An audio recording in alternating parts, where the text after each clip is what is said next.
I mean, it was an attempt on my life, but by who specifically, I don't know. Though I was threatened before I had left. They threatened my wife's life and my life, so I can only put two and two together and say that they were kind of pissed at me. After we were caught out, when I had the test flight schedule, and I brought some friends out to show them the disc test, we got caught out there. And the following day I was debriefed down at Indian Springs Air Force Base. And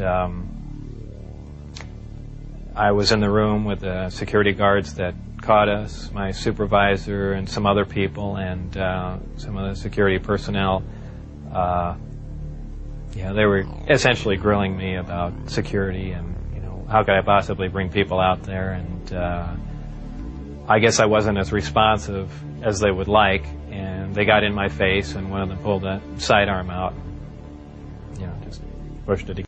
For a very brief time after I left, Dennis, who was my supervisor, did try and make contact with me at the meeting place was the Union Plaza Hotel, and I took a friend of mine, Gene Huff, down there, and another friend, a former colleague and scientist from Los Alamos, and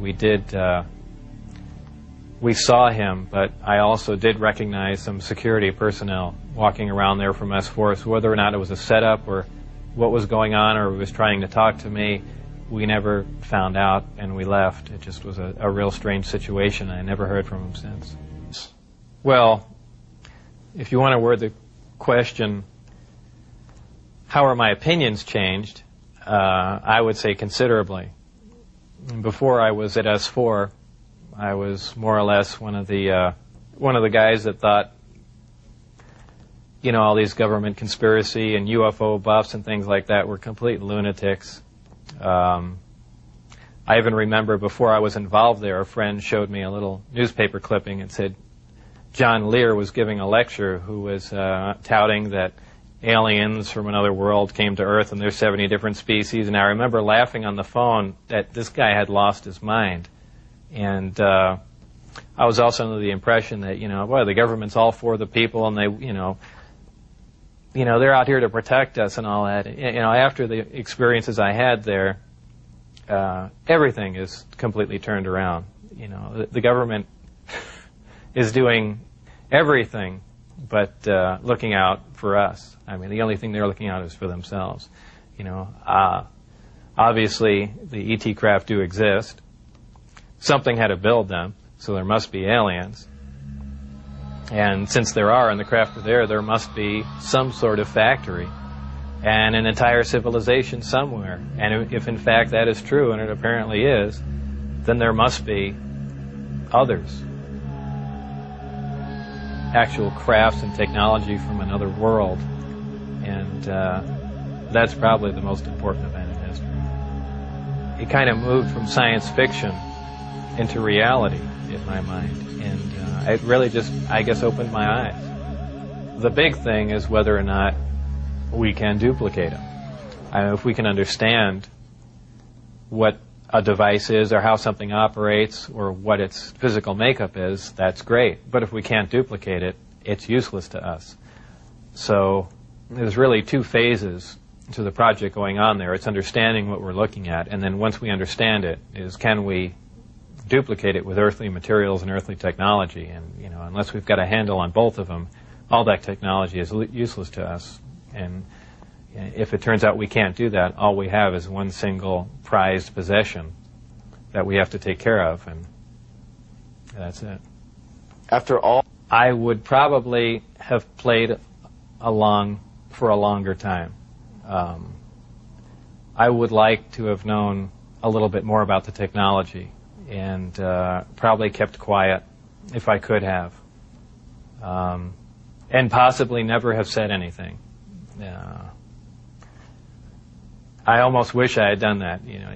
It's it's really only caused headaches and problems. But I believe if I was given the opportunity again to go back in time and redo it, I think I pretty much would have just shut up and gone along with the program.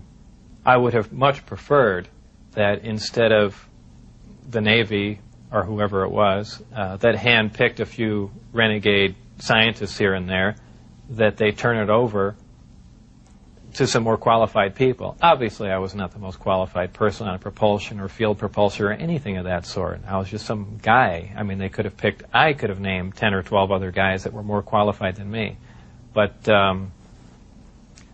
if they turned it over to the scientific community and not just a couple guys here in the United States, I mean, you need a large group of people in a large lab to research what's going on there, not a little quiet installation. It's the security itself that prevents them from getting anywhere. I mean, they never do work hand in hand. You can't have a military mind. Science itself must communicate. You have to have a free exchange of ideas. That's how things progress. And when you clamp down on a security system like that, where you work in isolated groups and ideas cannot be exchanged, you don't get anywhere, and that's the problem they have. Well, I'm not really involved in any of that stuff anymore. That's kind of put behind me. I have my own businesses that I work at, some computer graphics, some consultation, other technical jobs, radiation detectors, and a few other things like that. So really, I just go about my life, and that's something that happened that was fantastic, and it's over. But it's kind of hard to shake it loose. But eventually, I will, and that'll be that. I think all the surveillance and everything stopped. I don't think anyone's bothering to monitor me. I've said everything that I know. It's been all over the place, so it's kind of a done deal. As far as whether or not there are any craft out there, I believe they were out and gone in probably the late '89, early '90, and the only thing people see now out there are either flares or planes coming into land. But that's about it. I was never interested in flying saucers as a child. Science fiction, I watched Star Trek, I guess, with everyone else back then. But for the most part, I didn't even believe in flying saucers up until I was employed at S4.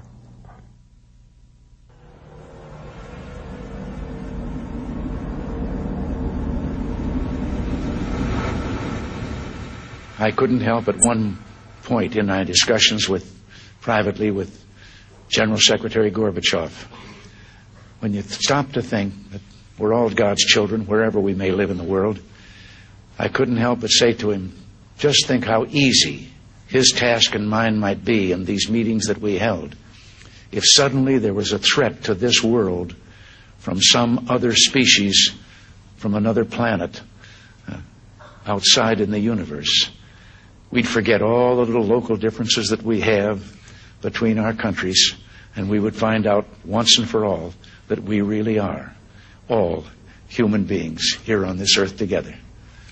Well, I don't suppose we can wait for some alien race to come down and threaten us, but I think that between us we can bring about that realization.